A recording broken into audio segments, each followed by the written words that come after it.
Hi everyone, Keith Arkenberg Farms, and today we are getting ready for the cold to come in. We got our first frost coming in, possibly a light freeze overnight for the next 2 nights. And what I want to do, most importantly, is keep those tomatoes producing for another week or so till we get cold again.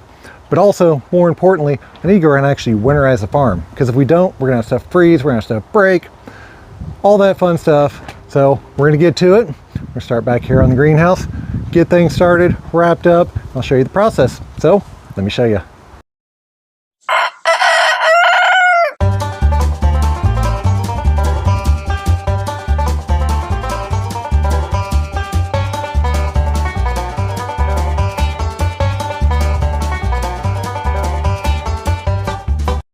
The very first step in this process is getting the plastic back up on the end walls.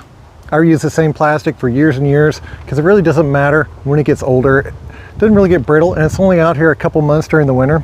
I've actually gotten lazy the past couple years, and all I do now is I take it off up here to the top with the wiggle wire, take my piece up there, let it fly, and then drop this down. Makes it super easy to put back up because it's still in place. Did drop this side over here, so I'm going to get that back on there and walk you through the process. The biggest secret to taking off plastic and reinstalling it is you actually leave your wiggle wire up here on the top. You just simply do a couple on the top to hold it in place and a couple down the other side, so you have it there when you need it. I've got the old plastic. We'll start at the top, as you can remember from last week when I replaced the plastic on the high tunnel behind me. And we start by looking at it and looking for the marks where the wire was before. I can see very clearly the wire was across here. So we're just going to position from there, get started at the top, and then work our way around. We'll get 1 or 2 to start with.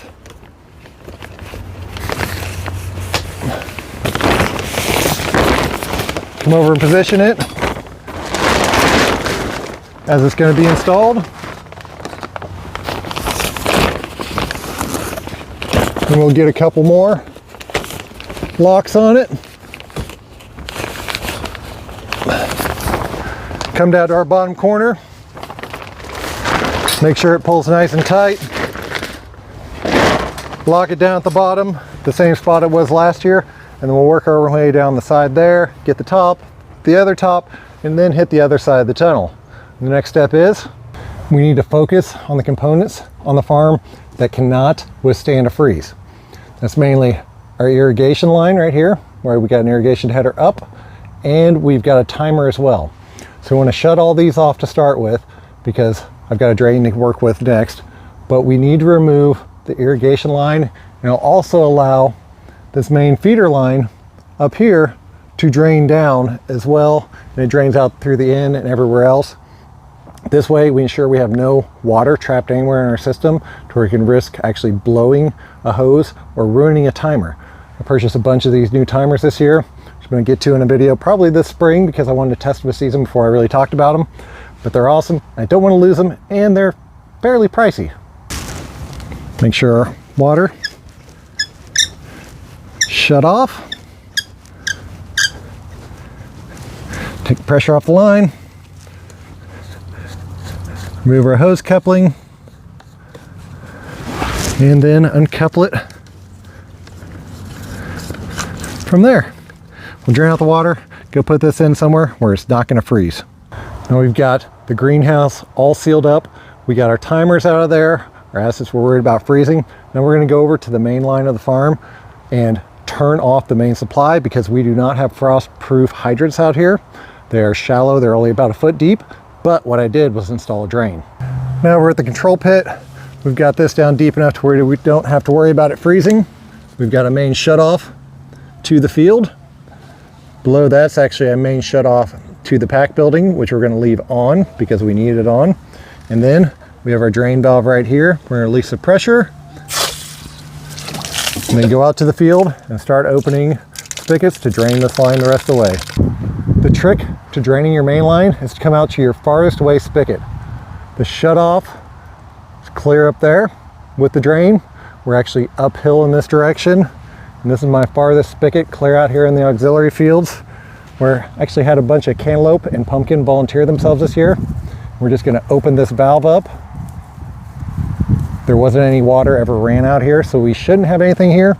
But what it's going to do is open up an air lock basically. It lets the air go, so as we drain down further, it'll progressively siphon out the main line that runs straight through the center here. And we'll go to each head. We got one there, we got one there, we got one in each of those greenhouses, and we got one in the big high tunnel back there. Also one by the propagation house, and one over here on the other side by the shed that feeds plot 3 over there. And that should basically drain it out. We'll just work our way back, collecting our equipment as we go, and making sure to leave them open, so if there is any excess water in there and it does freeze, it'll just push out and not bust these fittings here, because they are plastic risers coming up out of the ground. There's poly under the soil itself, so I don't have to worry about that. And continue on and get this process finished. There's one last and final step that you really want to do if you're using battery powered timers. That is remove the batteries. If you don't, you store them away from the winter like these are going to go, because we are not going to rely on automated irrigation for the rest of the season because it's gotten cold out. Things don't grow as quick. You don't want to overwater in the winter because it causes diseases. But you take them out, prevent the corrosion, then they'll be good next year. Another thing that I thought of after I had a handful of these things, my timers are all now controlled by Wi-Fi, which means they're all specifically named and set to the field block that they're at, which means when I bring them all back out, I'm not going to know where they go without running tests on them or reprogramming the things completely. Oh well, that'll give me something to do for spring. Gonna shoot a video on them. I'm fairly pleased with them. Got one little issue, and it's workable. That's what I gotta say. I do love the way they work because I can just go to my phone and turn on irrigation. I can check that the irrigation's running. It's pretty cool. So, as always, hope you all liked what you saw today. If you did, don't forget to push the like button. That really helps this content move to other farmers like you. And also, don't forget to comment. If you have comments or questions on anything I do in any of my videos, please be sure to put it in the comment section. I always get to them, no matter 1 week, 1 day, 3 hours. I always respond to them. I think that's very important for me as a creator and me as a fellow farmer as well, to answer the questions that come into me. Got some big things coming up here, hopefully this winter, maybe early spring. Been working on pretty hard lately. Can't wait to reveal it. So, as always, don't forget to like, subscribe. Thank y'all. Keep farming. Have a good day.